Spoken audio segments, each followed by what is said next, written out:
तो hello everyone. आज है हमारे साथ डॉक्टर दीपांशु। ठीक। He is very special to me, क्योंकि भाई इसने ये पहला बंदा था जिसने ना मेंटरशिप का प्रोग्राम ज्वाइन किया था। मतलब मैं ऐसे रात को वीडियो डाल के और सो गया था। मैं कि यार कौन ही ज्वाइन करेगा, डाल देते हैं। सुबह मैं उठा ना, जब भाई का मतलब बिल्कुल फॉर्म वॉर्म भर के पैसे वैसे भेज रखे थे। फिर मैंने भाई से बात करी, और बात करने के बाद ही जब मैं आया था ना, अब मैं सारी बातें नहीं बताता मैंने क्या क्या बात करी, बट मैं जब आया था ना, मैंने अपने भाई को सिर्फ एक ही चीज़ बोली थी। मैं कहा ये इस बंदे का अगर एटीट्यूड सेम रहा ना 6 महीने, तो इसका बड़े आराम से हो जाएगा। तो डॉक्टर दीपांशु, जब आपने पहली बार अपना रिजल्ट देखा, तो कैसा, क्या माहौल था, कैसा लगा, घर वालों का क्या रिएक्शन था? भाई घर वाले दिखा रहे थे कि हाँ मतलब बहुत बढ़िया मेहनत कर रहे हैं, पर उन्हें भी एक डाउट था क्योंकि कभी मेरे मार्क्स नहीं आ पा रहे थे, है ना। और वो टेंशन कितना भी छुपा लूं घर वालों के सामने नहीं छुपती। तो उन्हें एक था, एक क्वेश्चन मार्क था। पर जब रिजल्ट आया तो मतलब सारे वहम टूट गए और बहुत खुश थे। मेरे से ज्यादा खुश थे वो, मैं भी बहुत खुश था। मेरे लिए भी बहुत अनएक्सपेक्टेड था क्योंकि मैं कभी हाँ किसी जीटी पास कोई जीटी ही पास नहीं कर पाया। तो दिस एग्जाम लाइक कि भाई कैसे हो सकता है। और थोड़ा अगर मतलब डीप जाऊं तो फर्स्ट पेपर भी मेरा खराब गया, ठीक है। उसमें भी मेरे क्वेश्चन छूट गए थे। तो जो हाफ था, जो मतलब जो ब्रेक मिला था, उसमें मैंने सोच लिया था कि यार ठीक है, अच्छा तो नहीं जाने वाला है, लेकिन कोई नहीं, बैठते हैं, है ना, छोड़ेंगे वो अपनी करेंगे। डॉक्टर दीपांशु बहुत हार्ड वर्किंग है। मतलब इनकी सिंपल सी स्टेटमेंट थी कि भैया मैं नहीं पढ़ गया है कुछ भी, ठीक है, पर मेरे को अब ये बता दो, मेरे को ये करना है, मैं वो कर लूंगा, बस एग्जाम निकलवा दो। इसको मैंने अगर बताया ना कि भाई ये टेस्ट तेरे को इतने तारीख को देना है, तो इसने वो टेस्ट उतने तारीख को स्क्रीनशॉट भेज दिया है मेरे को। ये नहीं कि भैया मेरा ये हो गया था, वो हो गया था, छूट गया, ऐसा कभी मेरे को सुनने के लिए नहीं मिला। डॉक्टर दीपांशु, आपकी जो एफएमजी की प्रिपरेशन थी, वो मोस्टली यहीं आके शुरू हुई, या आपने पहले कॉलेज में भी कुछ पढ़ रखा था, कुछ तैयारी कर रखी थी? जो भी बैकग्राउंड था, थोड़ा वो बताओ मेरे को। पहले कितनी तैयारी कर रखी थी आपने? मैंने स्टार्टिंग में फर्स्ट ईयर पढ़ा था, बुक्स से पढ़ा था, बीडी चौरस से खोल के बैठा था। तो मेरे को समझ आ गया कि शायद एमबीबीएस मेरे लिए है नहीं।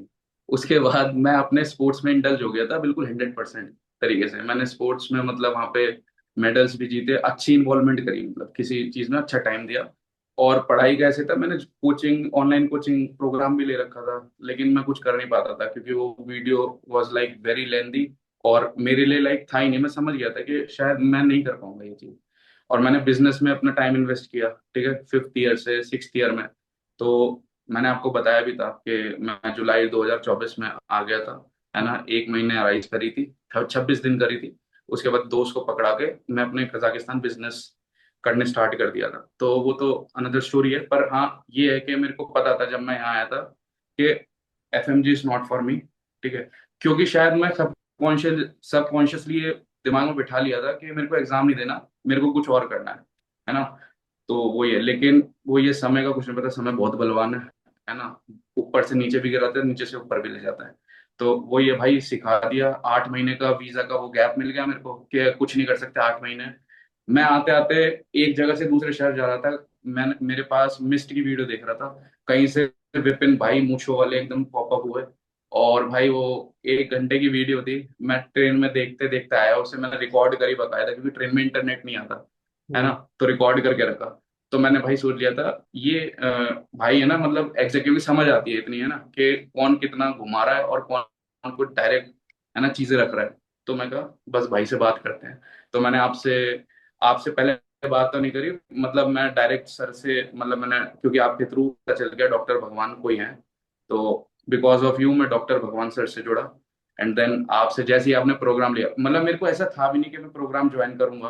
पर मेरे को ये था कि मेरे को ना, इन भाई की वजह से मैं यहाँ पर आया हूँ, इन सर के पास। तो मेरे को किसी तरीके से जुड़ना है, तो बस वही था। लेकिन वो मेरे मेरे लिए इतना हेल्पफुल होगा वो प्रोग्राम, मुझे नहीं पता था। इट मतलब it played a one of the most important factor in this whole journey. और ये जो मार्क्स आए हैं, मैं कहीं ना कहीं कहूंगा majorly because of this programme. I can say that honestly. भाई वैसे तो देखो, ये सारी आपकी मेहनत है ना। ऐसा तो है नहीं कि जिनने प्रोग्राम ले लिया वो सारे पास हो गए।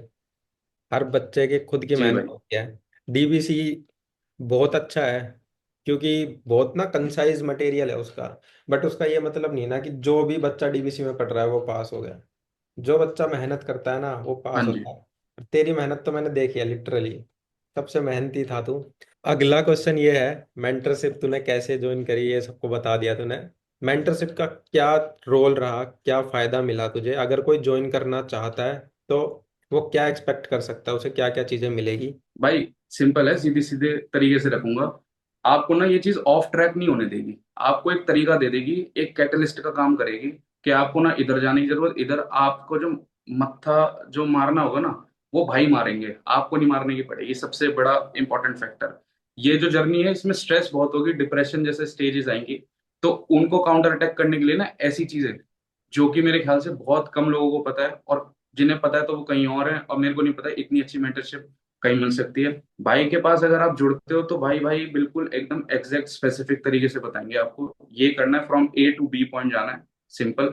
अगर आप में बुद्धि होगी, एवरेज माइंड भी है ना आप में, तो आपको समझ आ जाएगी कि हाँ भाई ये करने से मेरा आगे चल के फायदा होगा। फॉर एग्जाम्पल, मेरा आज कल मन है माइक्रोबायोलॉजी पढ़ने का। परसों भाई ने बोल दिया भाई तेरा टेस्ट है बायोकेमिस्ट्री का, तेरे को देना ही देना है। अब उस टेस्ट की वजह से मैं कल माइक्रोबायोलॉजी तो पढ़ूंगा, लेकिन उसके बाद मैं बायोकेमिस्ट्री भी उठाऊंगा क्योंकि मेरे को टेस्ट देना है। क्योंकि एक सर पे मेरे है भाई, मतलब कि भाई करना है तेरे को वो चीज। तो दैट्स हाउ। और दूसरी चीज ये है कि भाई मैं ना बहुत ही ज्यादा एक सेकंड में फ्लक्चुएट कर देता हूँ कि हाँ ठीक है, नहीं ये भी कर दूंगा, ये भी कर दूंगा, ये भी कर दूंगा। बहुत ज्यादा एक्सप्रेसिव हूँ। वो चीज आपके थ्रू कैसे हेल्पफुल रही कि भाई थोड़ा थम जा, रुक जा, आराम आराम से बढ़ते हैं, इसको करो, इसको करो, इसको करो, ऐसे जाएंगे। तो ये चीज, ये फायदा है भाई। और अगर कोई ज्वाइन करता है तो उसका 100% है भाई, इंसान आप बदल जाओगे।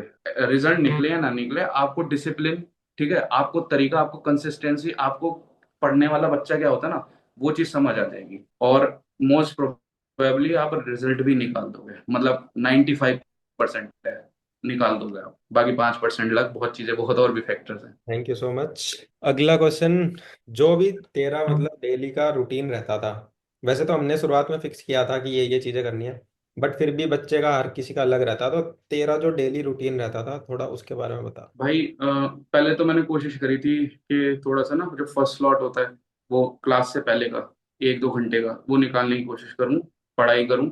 लेकिन मेरे से वो हो नहीं पा रहा था। तो ज्यादातर टाइम क्या होता था, क्लास से 2 मिनट 5 मिनट पहले ही उठ पाता था और डायरेक्ट बैठ जाता था। ठीक है, फिर उसके बाद क्लास हुई 2 घंटे की, 1.5 घंटे की, 3 घंटे की, जैसी भी।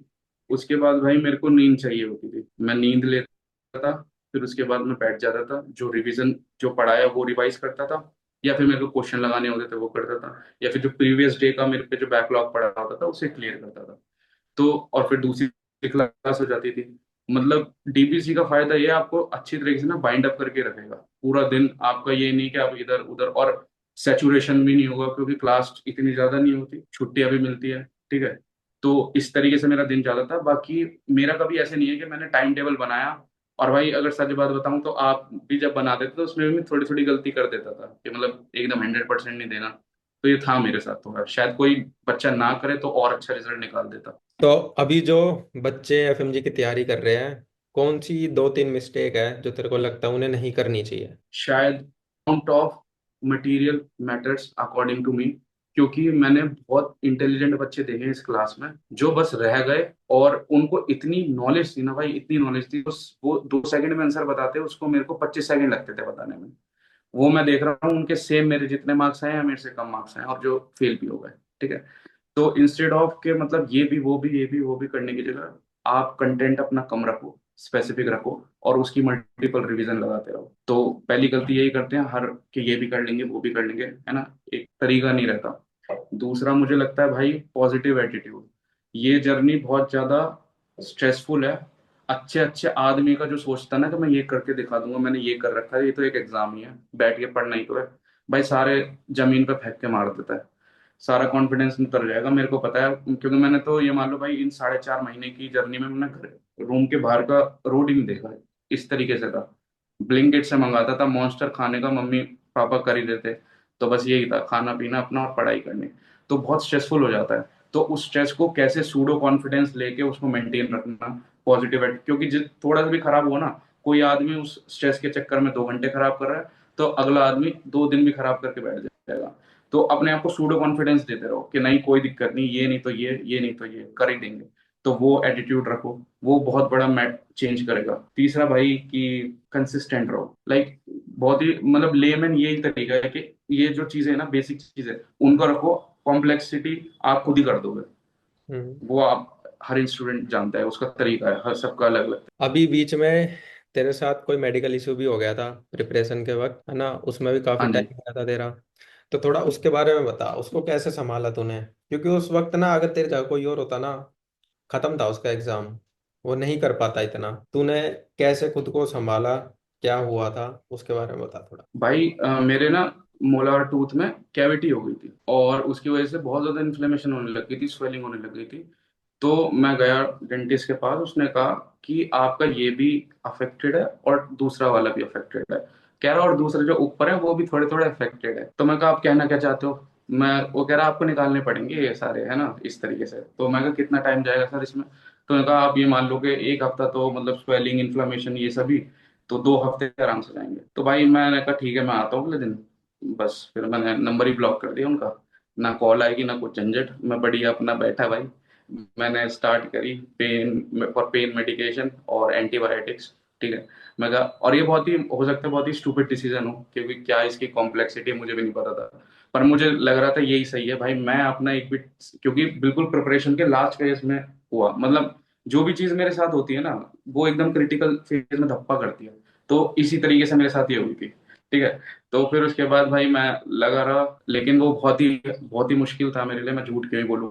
बहुत दर्द होता था, और उसमें दर्द में नींद भी आती थी, क्योंकि आपकी मेडिकेशंस भी चल रही हैं। लेकिन कर दिया एक पॉजिटिव माइंडसेट के साथ, डिसिप्लिन तरीके से चीजें को आगे बढ़ाता गया, हो गई चीजें। अच्छा दीपांशु, मेरे को ये बताओ, जो PYQ वगैरह जी। करे तूने, ठीक है, मैरो ले रखा था, जी। मैरो पे करे, उसमें कितना स्कोर आता था? स्टार्टिंग में भाई जब स्टार्ट किया था तो आते थे मेरे 45%, 55%, इससे ज्यादा नहीं आते थे। हम्म। क्योंकि मेरा कोई बैकग्राउंड ही नहीं था कि मेरे को इंटीग्रेशन कर पाऊं मैं चीजों की। मेरे को माइक्रोबायोलॉजी पढ़ाई, और पीवाईक्यू में क्वेश्चन है associated with medicine, associated with other subjects. तो ऑब्वियसली मैं उनको क्वेश्चन कर ही नहीं पाऊंगा, और ना मेरी क्वेश्चन करने की इतनी हैबिट थी। लेकिन after some period of time जब सारी चीजें इकट्ठा होती गई और सारा रिवाइज भी होता रहा, आपके इस मेंटरशिप प्रोग्राम में कैसे उसको साथ में लेके चलते रहो, है ना, वो सारी चीजें भी होती रही, तो मेरा स्कोर धीरे धीरे बढ़ने लग गया। कुछ जी। बच्चे होते हैं ना, वो जैसे क्यू बैंक लगाते हैं, उनके स्कोर कम आ जाते हैं,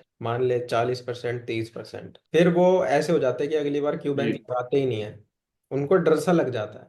तो उन बच्चों को कैसे, क्या समझाना हाँ चाहे? जी। हाँ, बस इसकी तो यही बात होगी सर कि आपने एक दिन बेंच प्रेस लगाई और उस हफ्ते इतना आपको स्ट्रेस थी, आपकी नींद भी पूरी नहीं थी, आपको एंजाइटी थी, आपकी बेंच नहीं उठी थी, इसका मतलब ये थोड़ा ना बेंच प्रेस मारना बंद कर दोगे। आपको एक पूरा प्रोग्राम चलाना पड़ेगा, ब्लॉक ट्रेनिंग करनी पड़ेगी, है ना। एक दिन हाँ स्ट्रेंथ करना है, एक दिन पावर करना है, एक दिन स्पीड ट्रेनिंग करनी है, फिर उसके बाद ये सारा, इसका सारा जो रिजल्ट निकल कर आएगा, वो होगा कि हाँ भाई आपकी 5 किलो बढ़ गई। तो same with goes for this, कि भाई आज नहीं हो रहा कोई दिक्कत नहीं, गलती देखते हैं, ये गलती XYZ है, इस पे काम करते हैं। ठीक है।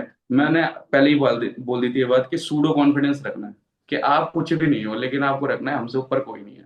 अपने से ही तो बात कर रहे हो, किसी के सामने नहीं कर रहे। तो बस वही चीज रख के चलो, आज नहीं हो रहा तो कल करेंगे। ठीक है। तो होगा भाई, 100% होगा। कोई नहीं रोक सकता इस चीज में, कर ही देगा आदमी। ये चाहे तो कि मैं तो बहुत ही एवरेज, बिल्कुल मतलब ये मान लो एवरेज के, हाँ इस तरीके से हमेशा 70, 75, 80% इसी में रहूं। स्कूल से भी मैं निकाल सकता हूँ तो कोई भी निकाल सकता ग्रैंड टेस्ट के बारे में थोड़ा बता, है। हाँ कहाँ जी। से कैसे दिए और कितने कितने मार्क्स थे? भाई ग्रैंड टेस्ट मेरे, ये मान लो बहुत बड़ा ना, एक वो था, नाइटमेयर था कि मेरे को ये क्या चीज है ये। और मैरो का तो ऐसे था कि मेरे को ना देख के थोड़ी एंजाइटी सी हो जाती थी कि क्वेश्चन क्या है भाई, ये तो सर भी नहीं कराते। और फिर जब मैं भाई की सुनता था कि हाँ यार स्टार्टिंग में मेरे तो 140 आए थे, मैं कहा भाई मेरे तो अब तक नहीं आए 140, आपने स्टार्टिंग में इनिशियल फेज में 140 कर दिए थे। फिर मैं 100, मेरा स्कोर ऐसा था कुछ, सच बात बताऊं तो फर्स्ट पेपर दिया था 60 मार्क्स आए थे, दूसरा पेपर दिया ही नहीं। ठीक है, ये तो मेरे भाई को भी नहीं बताई थी। ठीक है। और फिर उसके बाद दिया, उसमें 60 आ रहे हैं, और सेकंड में भी 60 आ रहे हैं, तो 120 रहते थे, 120, 125, 100 मैक्सिमम, 130, 132 गए होंगे। उससे ज्यादा नहीं गए। उससे ज्यादा मैंने भाई को बोल दिया था कि मेरे को ऐसा लगता है कि हिंडर करेगा। अब मेरे जो लास्ट फेज है ना जीटीएस में देने में, मेरे को अंदर से फीलिंग आ रही है कि मेरे को शायद नहीं देनी चाहिए। तो भाई ने उस चीज को सपोर्ट किया, उन्होंने कहा कि कोई दिक्कत नहीं, अगर तेरे को लगता है कि तेरी रिवीजन से ज्यादा प्रोडक्टिविटी हो सकती है तो गो विद दैट, है ना। शायद मैं उस वक्त अगर उसमें जीटी देने में लगा रहता तो शायद मैं रिजल्ट नहीं निकाल पाता, मुझे ऐसा लगता है। ठीक है, तो ये चीज आपको भी समझनी है कि कोई मार्क्स, कोई पर्टिकुलर पैटर्न डिसाइड नहीं करेगा कि result on a result day आप इतना स्कोर करोगे।